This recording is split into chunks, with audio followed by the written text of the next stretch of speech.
Third wave coffee and drive-thrus are rarely mentioned in the same sentence, but I'm willing to bet that if you're in coffee, you've thought about what it would be like to have a drive-thru. I know we have, right? Heavens, yes. Today, we are going to take you across town to one of our beloved wholesale partners, Sequel Coffee. At the time that we filmed it, they were open for 2 weeks, and they're trying out this whole specialty coffee drive-thru thing. So let's roll that footage, and we'll see you back here in a second.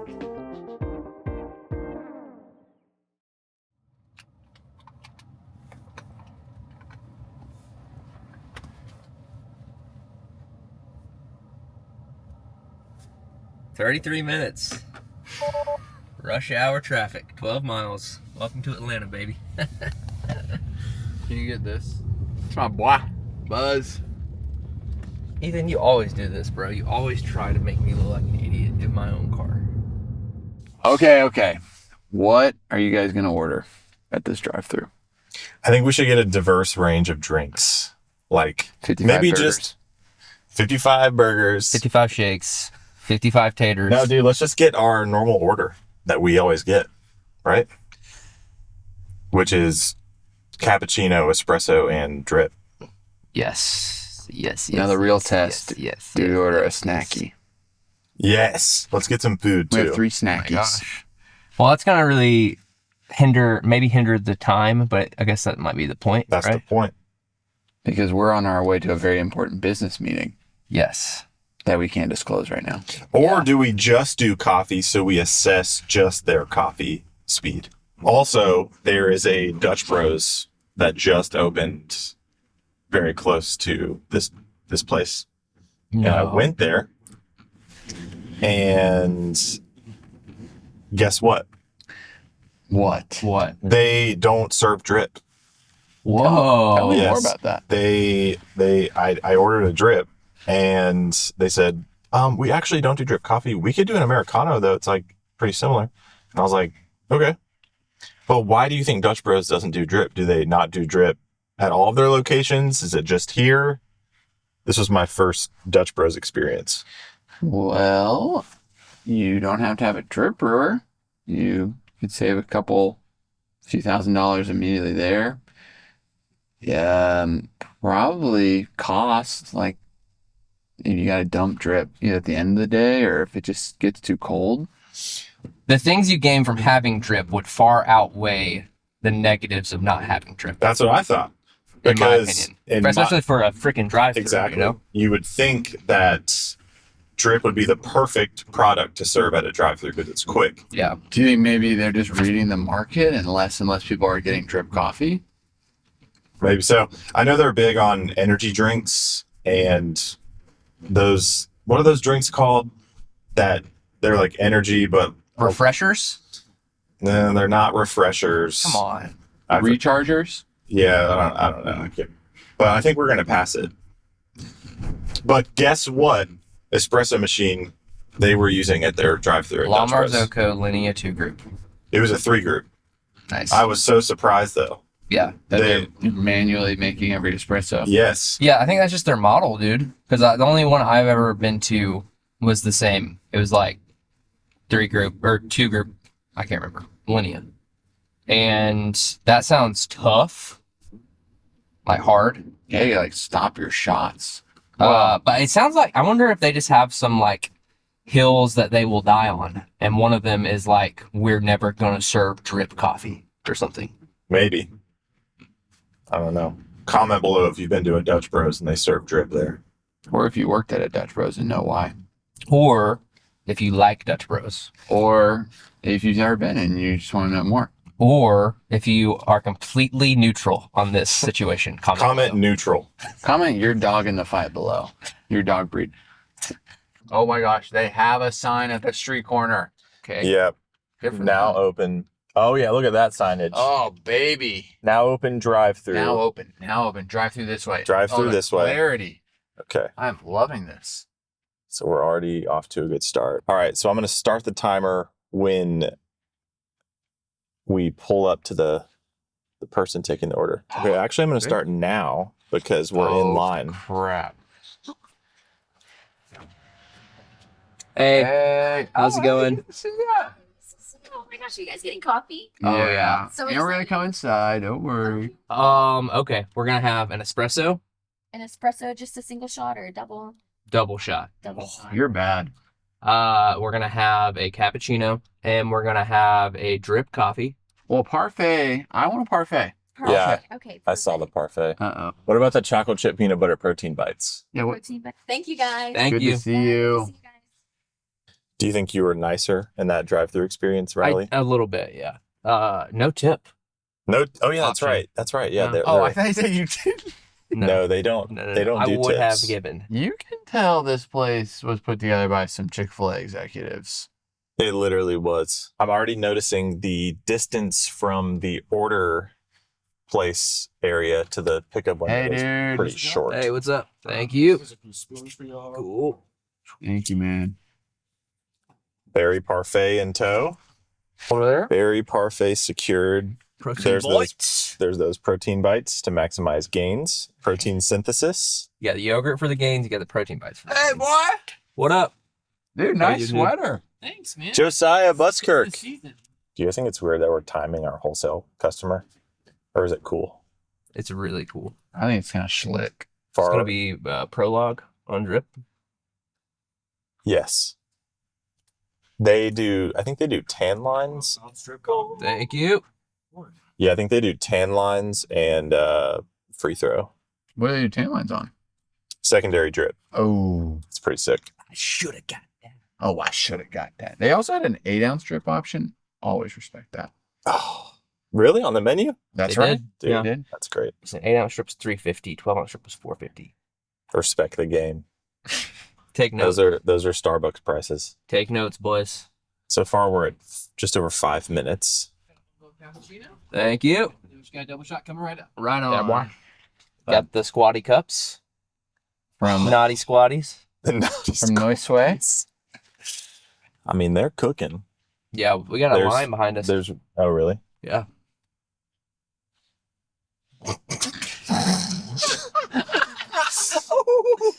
We're bad. We gotta hold it together. Yeah. No, dude. Rough. I said cut it loose, A true 6-ounce. guys.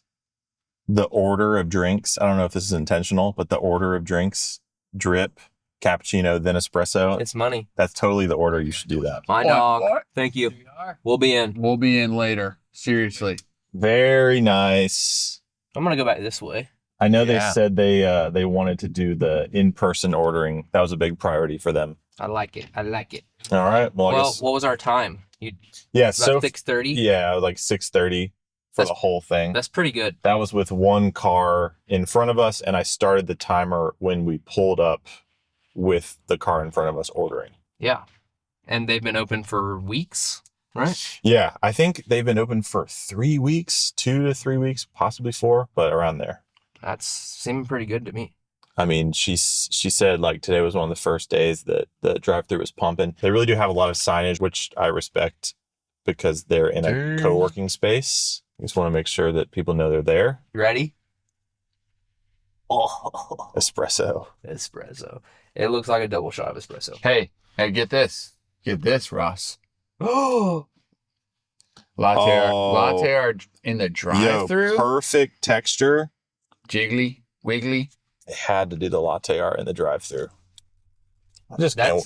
that's ripe. Oh yeah. I pushed that thing by here, Mom. Love the legs on this. Yeah, how are the legs on that espresso? That's sharp, man. That's good. You know it's good if the latte art stays to the bottom of the cup. That's what they say, right? Yeah. Do you think if you commuted to work around here, Swing on through. you would swing through here? Dude, yeah, that was an extra. Was it 6:30 for the whole thing? So if you're like, hey, It's a lot less time than making coffee at home, probably. I'm going to Well, leave 10 minutes early for work. And you can get protein bites.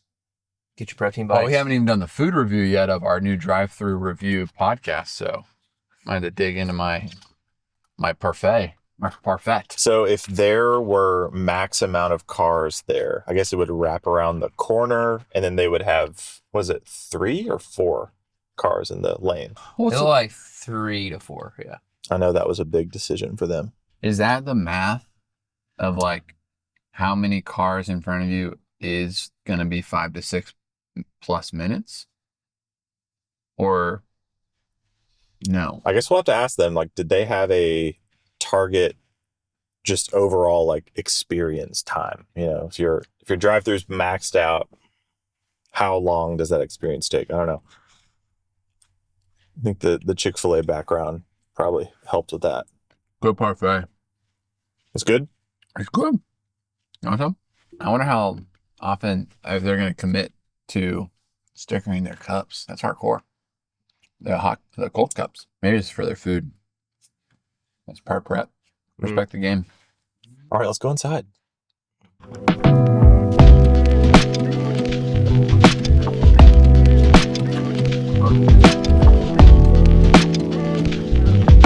That's a nice sign.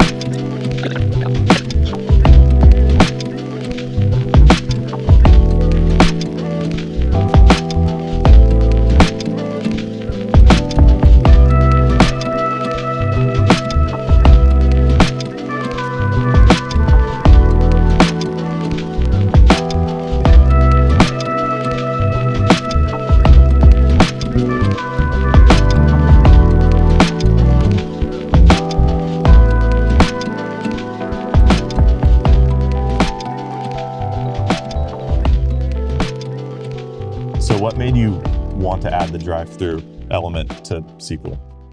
I think the revenue potential of being able to take a coffee shop, which is slim margins, and being able to increase the traffic and volume that we could accommodate. So it's kind of like what you said, there's just not a ton of specialty coffee shops that are doing drive-through experiences.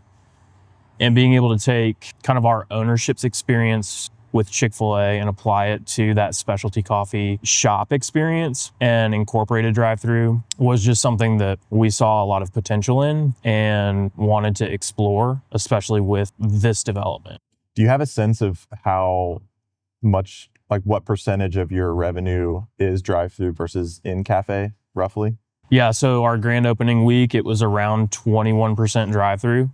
And then, we've only been in business for 2 weeks. But last week it increased to 32%. So it is steadily taking root and getting, more exposure. I think most people are kind of like stumbling upon it. We haven't done a ton of like promotion other than the, street signs and banners and things like that. And our own Instagram, promotions and pushes towards the drive-through experience. And so I think that the more and more people come and visit the shop and realize we have a drive-through, like we have a lot of people that come in to get coffee and are like, we had no idea you had a drive-through. And the next time they visit, they're coming through the drive-through. I had that experience yesterday with a lady. It was her second visit and she's like, yeah, I'd already been in the shop, so I wanted to try out the drive-through on my way home from an appointment. Yeah. So it does seem like people that come in the cafe, they're like, if y'all have a drive-through, I'll take that. Yeah. Like it's good to come in the cafe, but I imagine it's just people incorporating the drive-through into their rhythms of commute or. Definitely. I think incorporating into rhythms is a big piece. Like we're trying to break people of their daily habit of stopping at a Starbucks or stopping at, whatever coffee shop they frequent and trying to pull them towards us. And so adding the drive-through component gives us a competitive edge because most specialty shops don't have that. And so they're able to come here if they're wanting to just hang out and gather and sit and stay. They're also able to come if they're on their way somewhere else. Yeah. So it's kind of that both and where, we're able to provide high quality coffee from y'all to the people in the drive-through, which we get, raving remarks about all the time. That's great. When you were ideating the drive-through, what were some of your main concerns that you're like, we want to avoid this, watch out for this? And then looking at it now, 2 weeks in, like, what would you say of those concerns today? The two concerns that came to my mind immediately are timing and experience. So in a drive-through, it's just, there is much more of an expectation around expedience, Yeah. speed of service, being able to get somebody, like, it is somewhere that they're stopping. And it's supposed to be brief because they're on their way somewhere else. And so balancing the dynamic between, we want to get you in and out as fast as possible, but we also want to give you an incredible experience while you are here for that brief. Our target is under 3 minutes for the drive-through. And we want it to be even faster than that if you're the only car in the drive-through. Like, we don't want you to wait 3 minutes for a coffee if you're the only one in line. And so I think those two concerns on the front end were valid concerns, because it's something that we see pretty frequently with, if the shop does get busy, the drive-through can stack pretty quickly. Yeah. And once you get into the 5, 6, 7 minute wait times, you start to feel the pressure of that, like, impatience rising from the window, especially when they can see in. Yeah, because they're like, well, I'm in the drive-through. This should be faster, right? Yes, exactly. Yeah, but that's the rub though with specialty, is that, like, your equipment doesn't go as fast as, like, a Super Auto would in a Starbucks. Right. We timed it. Nice. I love that. Because I knew you would love that, and I know that I know you're about that. Okay, so these numbers you're throwing around, is that when do you start that timer? Like, from when the order's placed, or from the well, that's also tough, because theoretically it's once the order is fired. Yeah. Because one of the other strategies that we're implementing is that Chick-fil-A-esque drive-thru experience, where we have somebody outside, in person, face to face, taking your order. And so I think that elevates the experience, but it also slows it down, because you're not talking to a menu board and a speaker. And so we train our teams to evaluate, how many cars do you have in a stack? Do you have the opportunity to continue to make conversation with somebody and potentially learn something about them that we can then take and activate in their experience before they leave? A great example is, do they have kids in the back seat, or do they have a dog? Those are two common things that we see recurring. And so the easy kind of gimme is a pup cup, or like fruit snacks. moment of delight? Yeah. Just something that's unexpected that maybe we don't even ask them about. And so to answer your question, it does, like, our target is under 3 minutes when we're at peak, and we're just trying to get people the convenience of a drive-through. Right. But it can take longer than that when we've got somebody that is out there that's trying to collect dots, is what it's referred to. Yeah. We call it uncovering rocks. Yes. Or, like, that's Danny Meyer. I love that. Yeah. So yeah, that makes sense. The timing starts technically once we start taking your order. Once you've been greeted, that's kind of like, and the order is starting to be rung in. Yeah. That's when our internal clock starts. So we started the timer when we stopped the car. Okay. Meaning, like, once we got in line, Yeah. there was one car that was kind of finishing up their order, placing their order. Great. So we started it there. We chatted a little bit. What's her name? Emma. We chatted a little bit with Emma. So she was, that was a little bit longer just because we were, like, hanging out for a second. For sure. We got 6 things. We got drip, espresso, cappuccino, and then some food. And the whole thing was $6.30. Okay. Which you're throwing out 3 minutes, and I'm like, dude, I don't know how you could get any faster than what we experienced. I know that was 3 drinks and food, but I don't know if this is intentional for you guys, but I appreciated the order of items we received. So, like, y'all had, like, some prepped food that you just went ahead and got to us. Yep. And then it was drip, cappuccino, then espresso. And drip first makes sense. Like, the way I learned it, and the way that makes sense for me as far as, like, what order you receive your drinks, is you get your biggest drink first, Because if you got your espresso first, you might just knock it back Right. and like almost forget about it, or like if you and I were enjoying coffee and I got espresso and I got it first and I finish it and then you get your like cappuccino or something, then we're not Right. sharing coffee together anymore. Yeah. So I appreciated that, but 6:30 is like, we were talking like, would you stop here if you were on your way to work? Like 6 minute 30 seconds for 6 items is awesome. Yeah. Like that's an easy detour. Right. And then I think when we left the drive-thru, there were 2 cars behind us. Okay. It's hard to, but I just imagine it's hard to balance all that. Okay, so one of my last questions, you mentioned volume increasing in the cafe affecting drive-through speed, which totally makes sense. How do you balance that? Like for the barista, how do they prioritize which order? How do you track that? Does it show up on a tablet, like in order of when it came in, or how does that work? Yeah, so we use Toast. And so when the orders are rung in, that's when the timer starts. And the orders fired to KDS screens that we have at the espresso machine. We have an expediter at the front counter. We have an expediter at the drive-thru window. And then we have an order fire screen in the kitchen, which is basically telling us our food orders. So what we're trying to get our baristas in the rhythm of and the mentality of is those target times of under 3 minutes for drive-through and under 4 minutes for in-person dining. But also understanding that if the drive-thru's backing up, like prioritize those orders because of the convenience that we're trying to provide in the drive-through. Yeah. And knowing that people that are coming into the shop are going to have a little bit more grace because they are there to sit and stay. Yeah.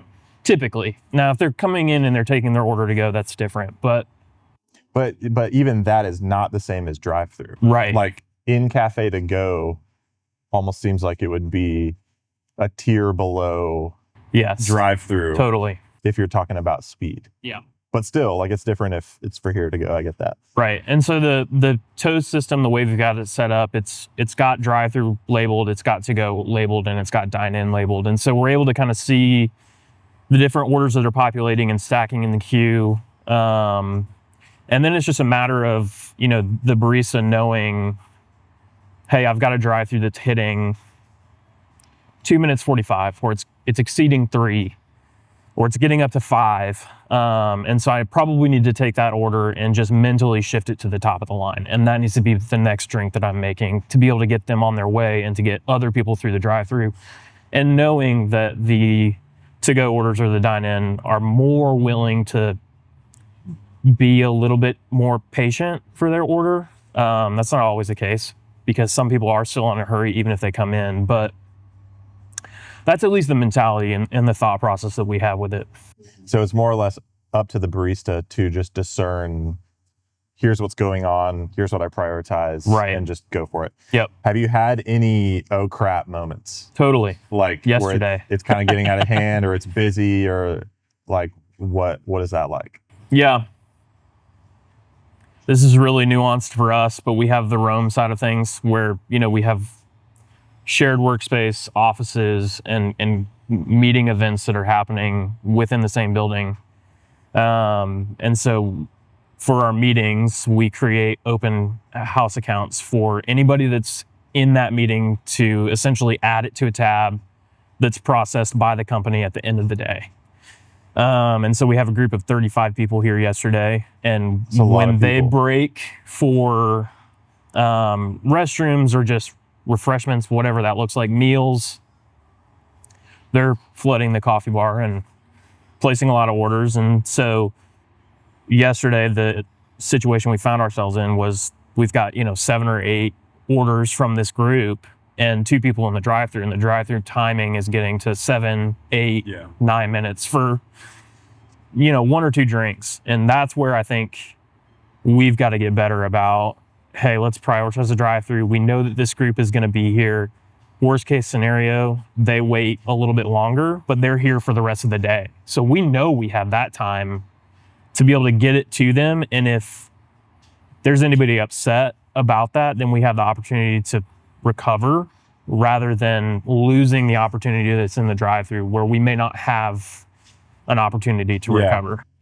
Yeah, like someone coming to the drive-thru for the first time, I imagine that's just a precious opportunity that you're trying to win their trust. Totally. And I could see how that can really rub up against the co-working space side. Yeah.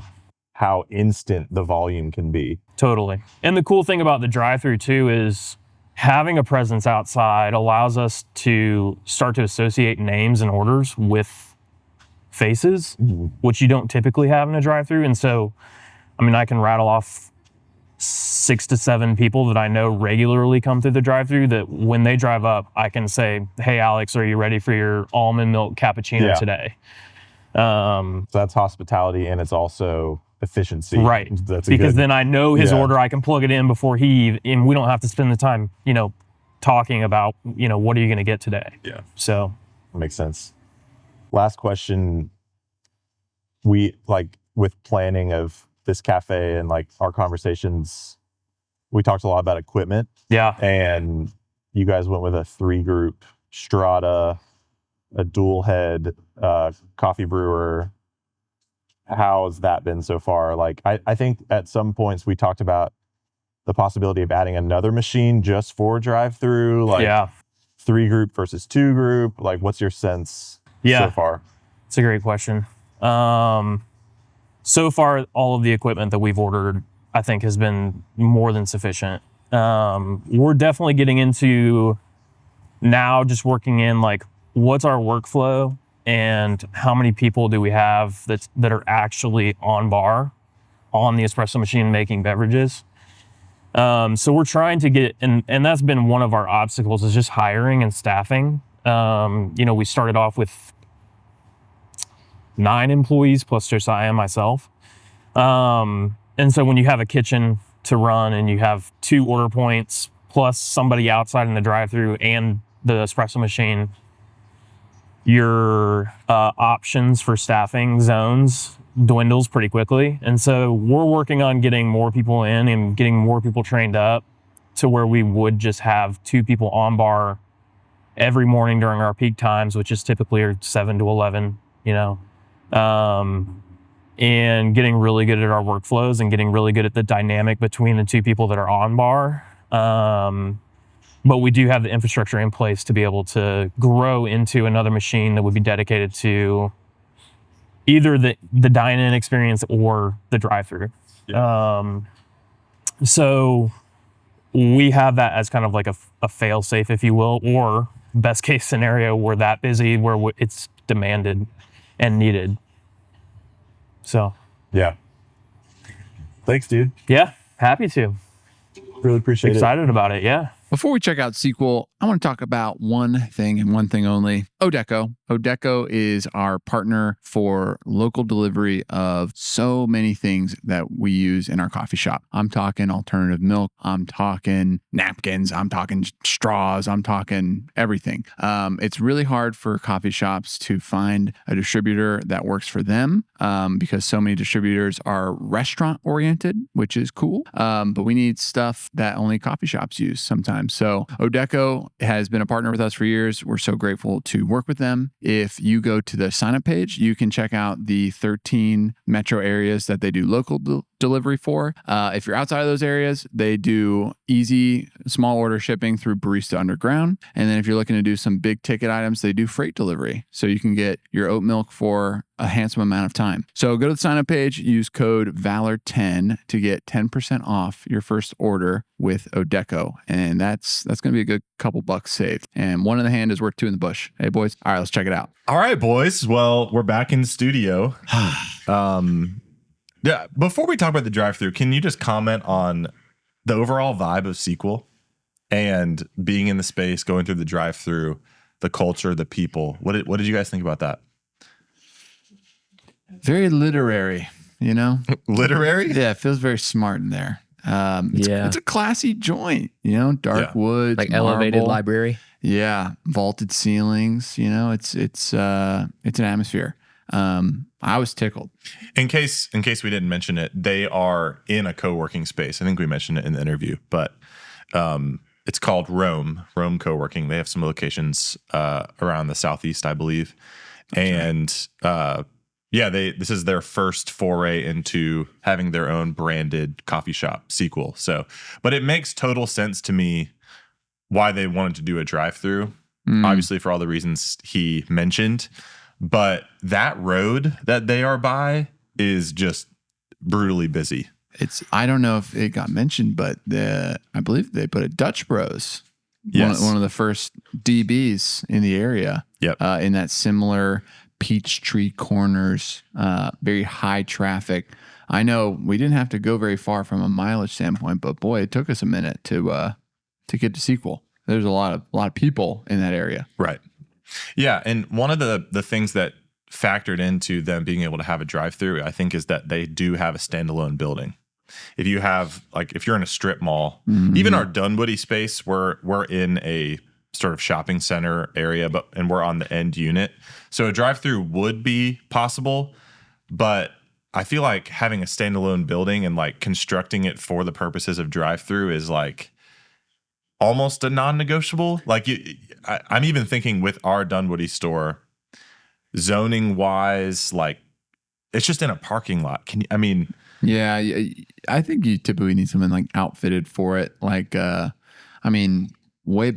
to one of our OG wholesale partners, Tango 3. Yeah. They were in a strip, but they had the corner spot that didn't have a sidewalk on the end of the building. And that allowed for them to have some pretty simple, car can go right up to the side of the building and find it. So, but that is, it's a big jump. I think when you think about doing a drive-through to boost revenue, but to do that, typically you either need to find a really niche end spot of a plaza or have a standalone. And having a standalone typically means a lot more money, a lot more overhead, a lot more rent. And so kind of running numbers to be is the revenue I'm getting from having kind of 2 points of sale through the drive-through, does that offset my probably much larger rent? Of course, yeah.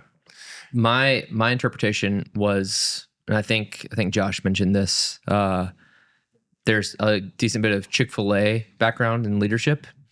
And I think that they pulled a lot of the good things of Chick-fil-A and maybe left some of the bad things like chicken.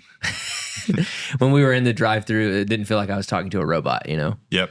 But it was, a girl was out there chatting with us, and it felt personal. Yep. And then they were fast. Yeah. Something that we've talked about a lot on the podcast recently is if you build it, they will come mindset. The last thing you want is early on in your cafe opening, when you don't have a lot of guests coming through, you're just well, we can't afford to staff 2 people, so we're just going to staff 1 person. And the experience is just almost always worse whenever it's 1 person, especially if you have any kind of volume. But they have a very opposite mindset. And I know that that coffee shop is a part of a co-working space chain, right? So the financial model is just different than someone just bootstrapping a cafe on their own. But the fact that that's a sacrifice to make, that they always have someone standing out there. I think maybe at least in the morning they might pull them later, but it would be so easy. They were open for 2 weeks to be well, our drive-thru is not really busy yet, so we're just going to keep them inside. I think that'd be the better team play.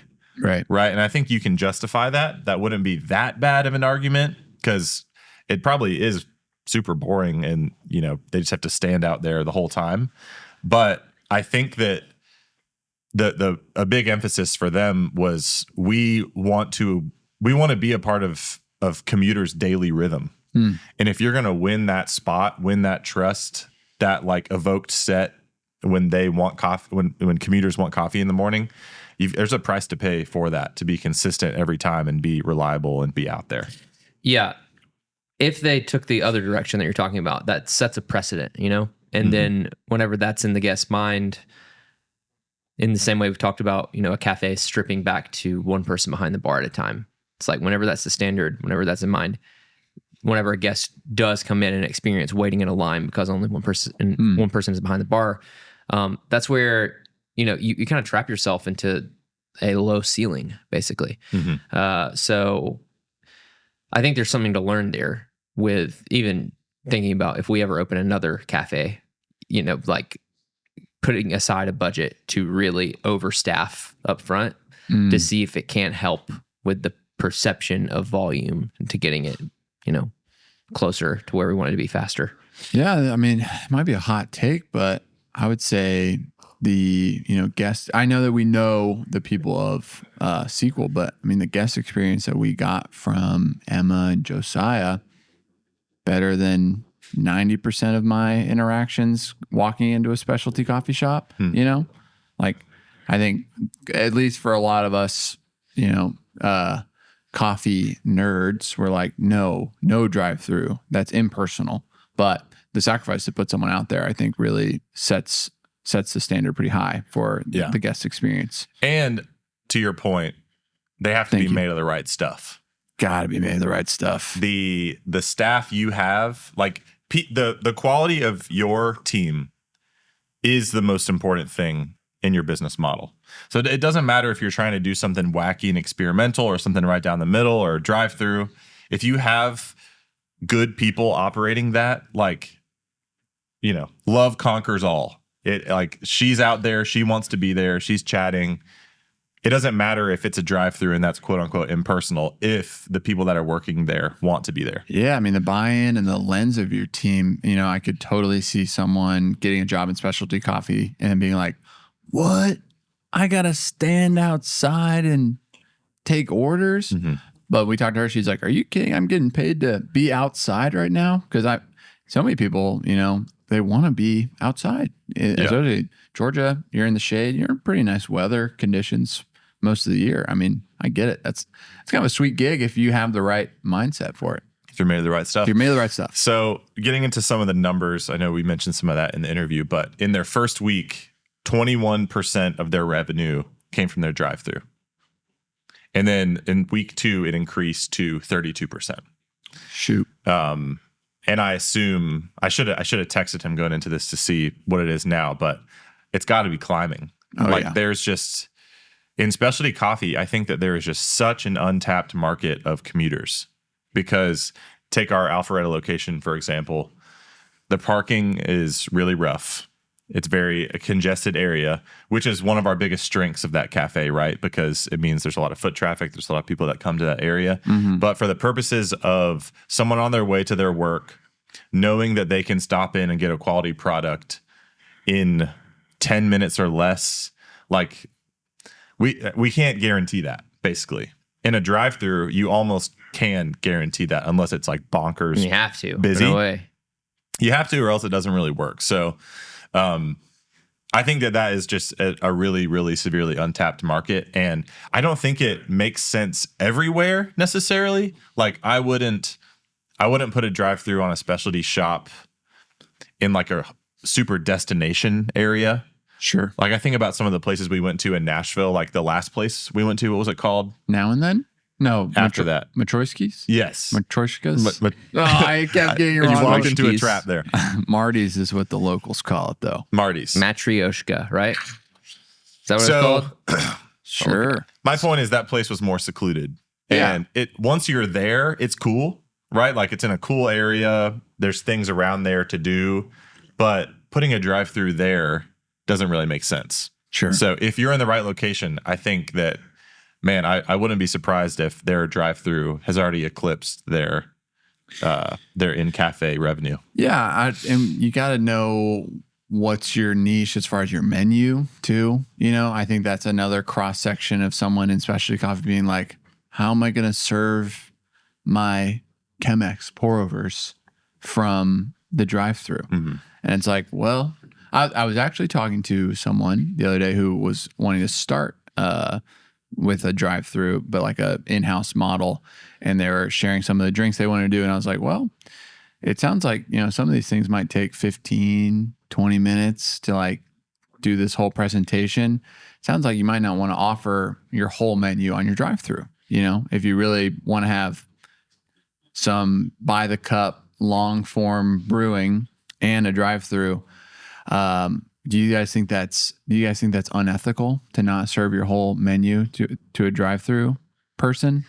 I think it's the sacrifice you make to be able to have a drive-through, because it's just all about, it's not about the product in a vacuum. It's about the guest experience as a whole. So clip that. If you're optimizing for ticket times, which at the end of the day, like when you talk to Chick-fil-A heads, they're like that, they obsess over that, is the transaction time. So that's like the true north of a drive-through. Yes, quality, yes, connection, but like at the end of the day, if your transaction time isn't dialed for a drive-through, then the whole thing really doesn't work. So if you guys were going to do it, how would you do it? Do you guys think we would do a hybrid? Like, our examples of people we know, pretty much all of them have a in-house, like just regular cafe functioning and a drive-through. I feel like anytime we've talked about it, it's like we want to have like a drive-through only experience. Like a completely separate bar, etc. Like a standalone Human Bean or Dutch Bros. Like a drive-through It's only. walk-up drive-through. Yeah. Dutch Bros does walk-up as well. I saw that when I went there. Oh, that makes sense. I Like think, Sonic? Like a Sonic. Kind of like Sonic.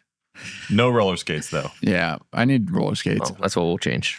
But to that point, also, if you notice in the footage of Sequel, and if you've ever been to other specialty coffee drive-thrus, I feel like they have very large bar spaces.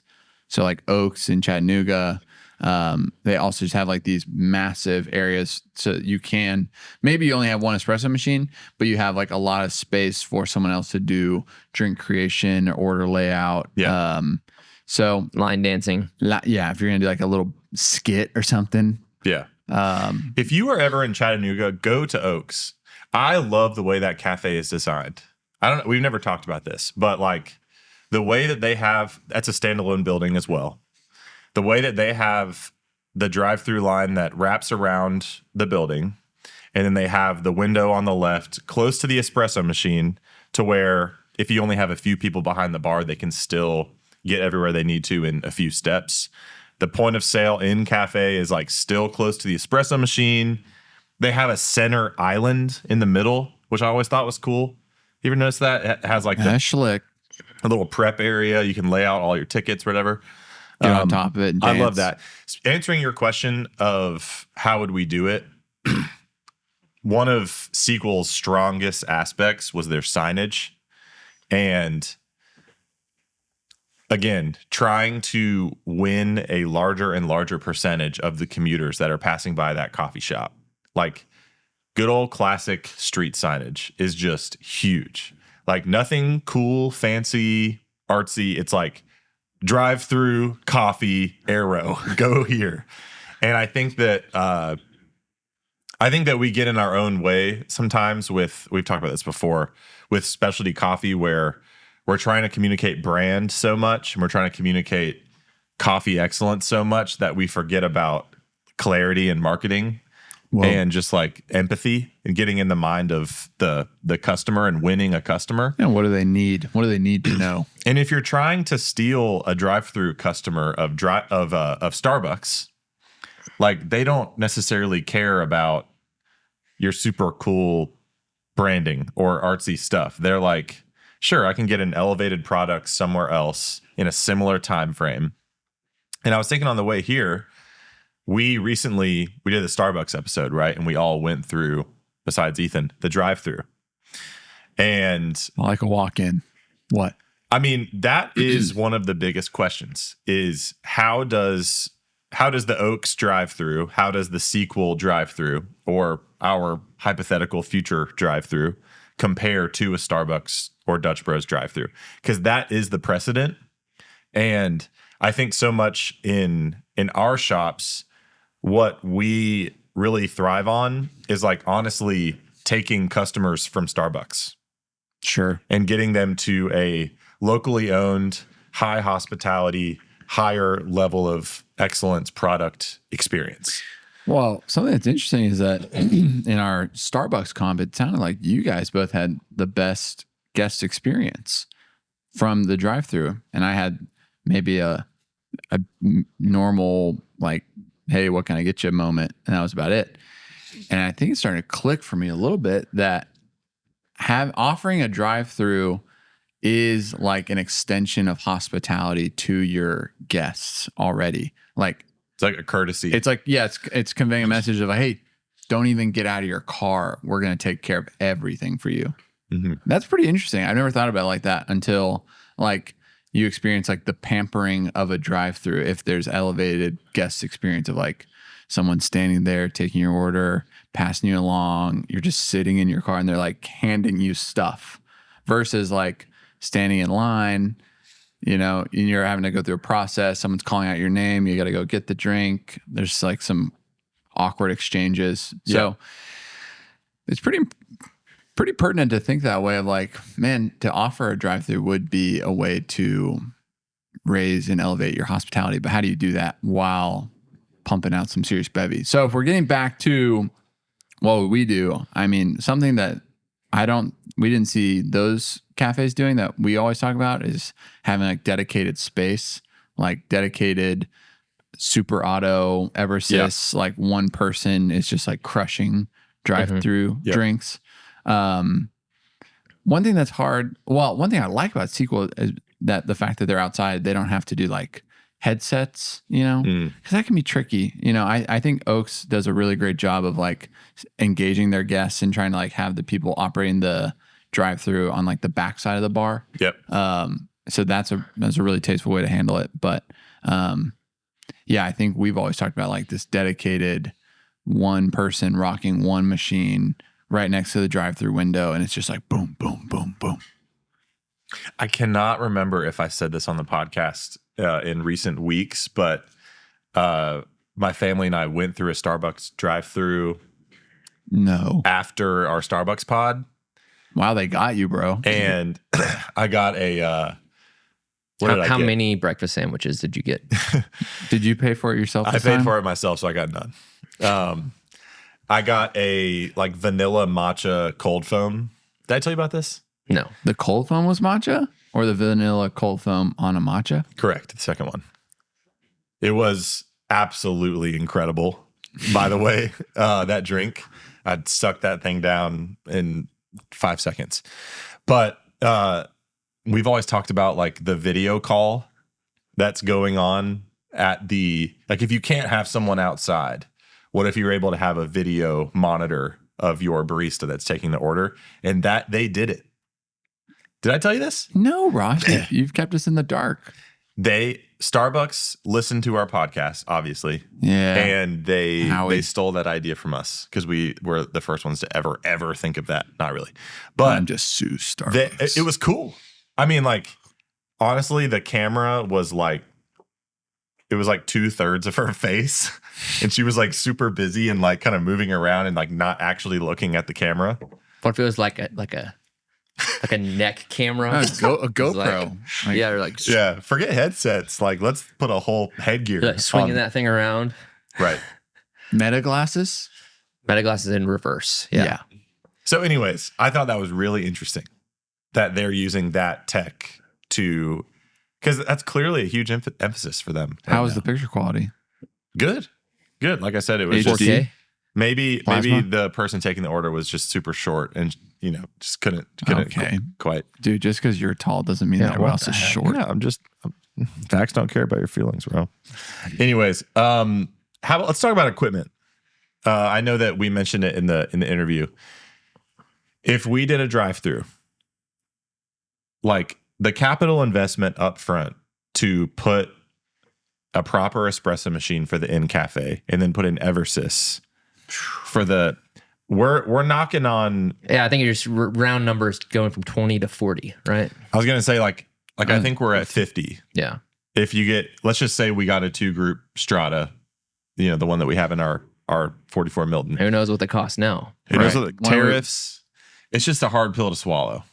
Yeah. So they went with a 3-group Strata, which is an incredible machine, and it's working for them at this point. And I think that was a good move. I kind of like tried to pitch them on Eversys just because I thought it could be a good asset for them, and if they had the cash flow up front. But it's working now. So I bet we do something similar. I don't know. Do you use cold brew concentrate for your espresso drinks or your ice bevies at least? That would help a lot. Is there like hot take there if people are like that's illegal and some people are like no, this is better? You know what I mean? Like anytime I have cold brew concentrate as a comp for an espresso in a specialty drink or a iced latte. I think that we should record a Meta Glasses blind A/B test of a bunch of different people in the cafe trying side by side and saying which one they like better. Because there's a mother licking reason why our Nitro Oat Lav latte is our most popular drink, and I think it's because it's made with cold brew concentrate. Gosh darn it! Yeah, Sorry, agreed. It's just chocolatey and malty, and there's like not acidity. there's no volatility to it. Mm-hmm. Very consistent. The only time I've heard people have beef with cold brew concentrate in iced flavored lattes, those people are always baristas. Like that's sacrilege. Right. But- It's like illegal or something. You Right. aren't selling your product to baristas, Dude, and that goes back to what I was saying, what we've said many times in this podcast, which is I think in specialty coffee we get in our own way sometimes. Oh, Where like we mistake integrity and excellence of product for like overall success. sure. We like die on the wrong hills.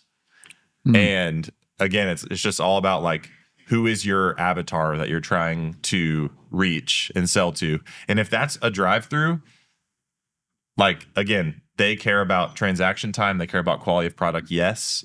But I don't know. I think we get in our own way. Mm. So to wrap this, I would love to hear from our listeners. Have you worked at a drive-through? Do you own a drive-through, or do you want to open one day?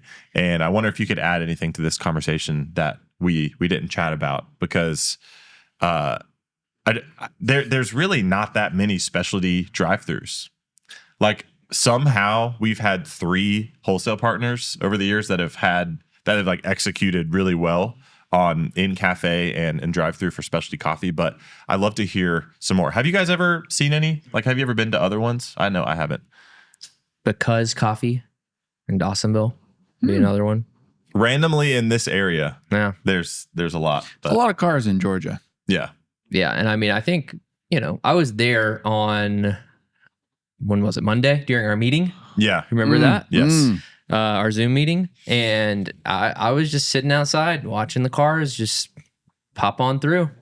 And they do some volume there. That's such a good great. point, dude. People drive in Georgia. For sure. Yes. Dude, facts. All right. Thanks so much for listening. And we will see you next week. All right. Krakatoa. How old were you guys when you realized that when you do a snap, the sound comes from your finger hitting the palm of your hand, not like the thumb and the... I was today years old. I was today years old.